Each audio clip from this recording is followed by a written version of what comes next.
Tonight's sleep story brings you to a quiet town in New Hampshire, where you, Luigi Mangione, have opened a small hardware store.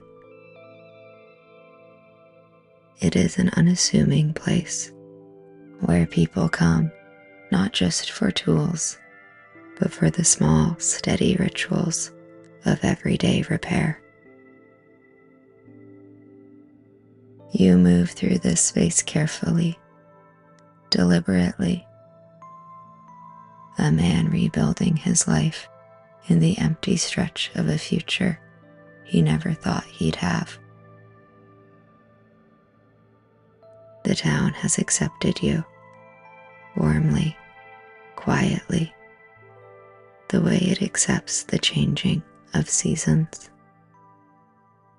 And so, the days pass in a gentle rhythm, the soft clatter of nails, the scrape of a box cutter against twine, the bell above the door ringing as another customer steps inside. Here, in the quiet hum of your store, the past does not press so heavily.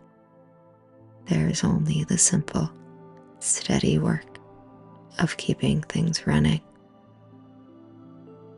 The shop smells of sawdust and metal, freshly unpacked boxes, and the faintest trace of machine oil. The air is cool inside Mangione's hardware and supply, the way it always is, the way you like it. Outside, the sun drapes itself lazily over Main Street, catching on the open sign you've just flipped, skimming the edges of the small painted letters beneath. Est 2027. Not an old store, not yet, but already it feels like it's been here forever. A steady, reliable part of town life, like the post office, where the mail still gets sorted by hand, where the clerks know every name in town, like the diner, where Ruth still bakes the pies herself each morning, where no one needs a menu because she knows their order before they sit down. You maintain a quiet efficiency, ensuring every tool is where it should be, every bolt accounted for, every shelf arranged with care. The shelves are lined in neat, deliberate rows, screws sorted methodically, paint cans stacked with balance, wrenches placed in easy reach. The people of this town rely on you. They come in for supplies, for advice, for a quick chat about their projects, or the weather, or nothing at all. They bring you baked goods. They tell you stories. They never bring up what happened. Not once. Not in the years since you walked out of that Manhattan courtroom a free man. Not since the jury delivered the verdict that had sent shockwaves far beyond that towering, indifferent city. Not guilty. The jury had come to an understanding, one the law would never acknowledge. What had happened was something that felt right in a way that the rules do not account for. Not guilty. For a moment, you had felt nothing at all. A hollow pause, like the world had skipped a beat.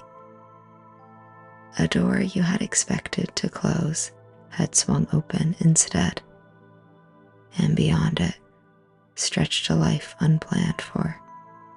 unfamiliar in its shape. You had felt the absence of the crushing weight you had braced for, of what you had prepared yourself to endure, and that absence had left you untethered, drifting into a future you had never dared to imagine. You left the city that night. You didn't go home. You didn't call anyone. You just started driving. At some point, the highway sign stopped listing boroughs and started listing counties, then towns, then roads with only numbers. You had no destination, only distance, and it carried you here, to a town tucked into the quiet folds of New Hampshire, the kind of place where nobody asks too many questions because they already know the answers that matter, where a man can open a hardware store, sweep the floors every morning, keep the aisles orderly, and the inventory well maintained. A place where people appreciate a steady hand and a purpose fulfilled. The bell above the door jingles. You glance up, hand still busy setting out a fresh shipment of drill bits. A customer steps in, moving with the casual ease of someone who's been here before. You nod in greeting, your hands never stopping their work.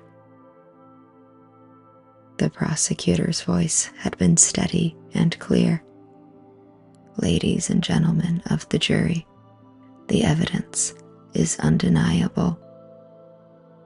Security footage, witnesses, physical evidence. It all told the same story.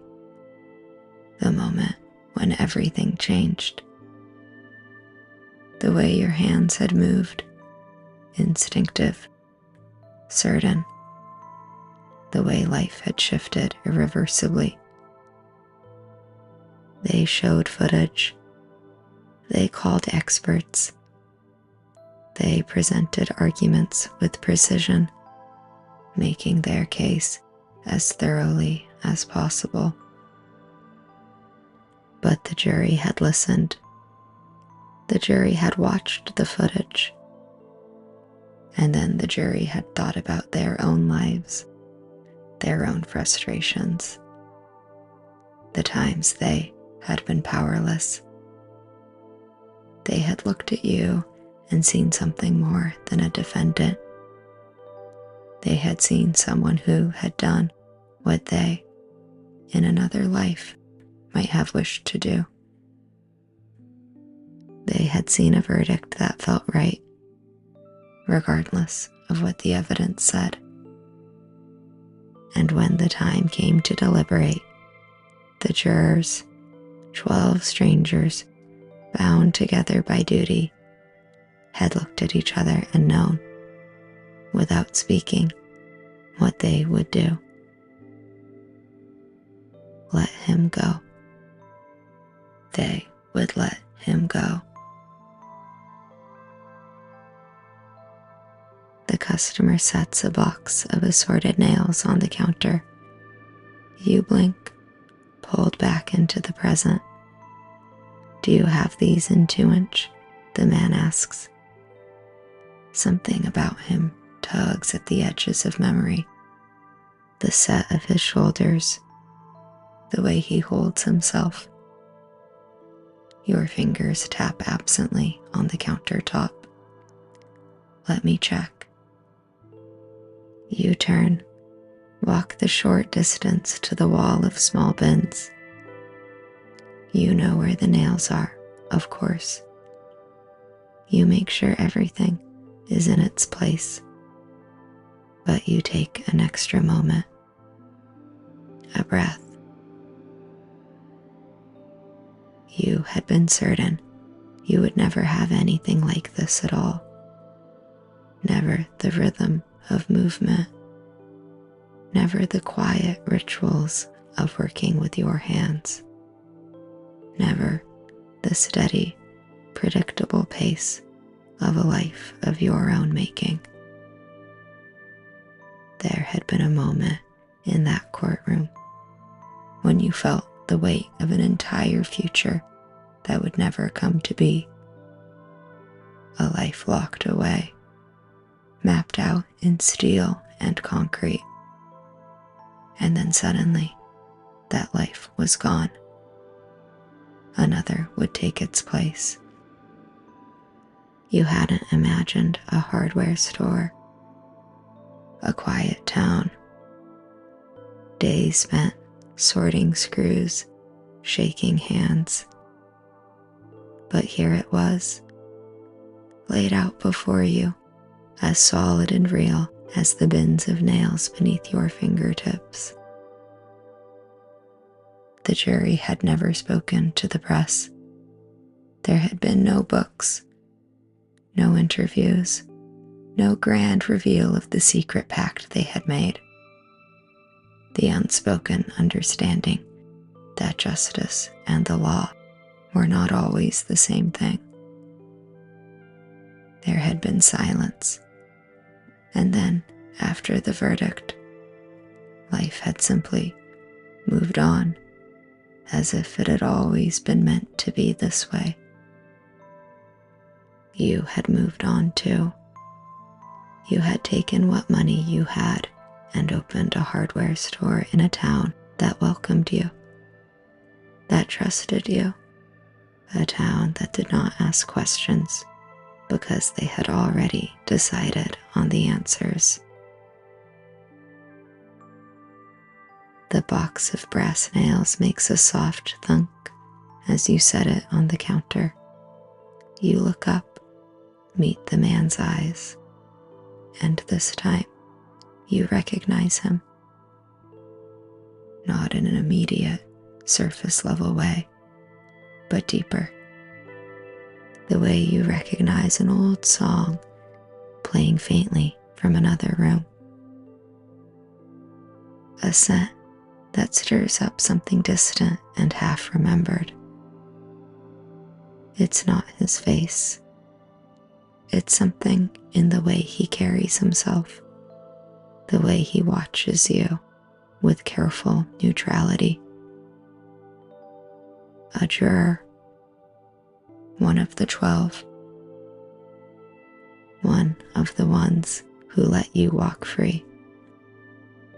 Neither of you say anything, not about that, not about the trial or the verdict, or the moment when 12 people silently decided that the outcome had been set long before the trial began. Maybe this man left the city too. Maybe he came here to escape, just like you did. Maybe, in the quiet hours of the night, he still turns over the decision in his mind, wonders if it was truly his to make. Maybe he tells himself, as you do, that the past is a closed book, though the pages never quite stay shut. Recognition passes between you in a way no one else would notice, but you do. In the way he holds himself, in the way his fingers hesitate ever so slightly before setting down the money. He counts out exact change. He thanks you, walks into the warm afternoon, slipping seamlessly into the easy rhythm of Main Street, like he's always been here, like you both have. You watch him go, feeling the weight of something unspoken settle between you. Then you exhale, slow, steady, and go back to stocking the shelves.